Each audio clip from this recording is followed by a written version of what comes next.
Gələn Novruz və Ramazan bayramları eyni günlərdə qeyd olunacaq. Bölgə TV xəbər verir ki, Nazirlər Kabinetinin qərarına əsasən həmin bayramlarla əlaqədar 11 gün qeyri-iş günü olacaq.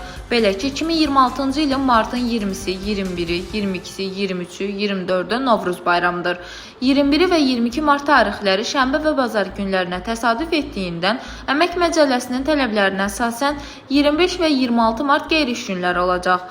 Martın 20-si, 21-i qeyd ediləcək Ramazan bayramı iş günü hesab olunmayan başqa bayram günü ilə üst-üstə düşdükdə növbəti iş günü istirahət günü hesab olunur. Belə ki, Əmək Məcəlləsinin tələbinə əsasən növbəti iş günləri 27 və 30 martda qeyri-iş günləri olacaq. Bununla da Novruz və Ramazan bayramları ilə əlaqədar 20, 21, 22, 23, 24, 25, 26, 27, 28, 29 və 30 mart tarixləri qeyri-iş günləri olacaq. Dilbər Vüqar qızı, Bölgə TV.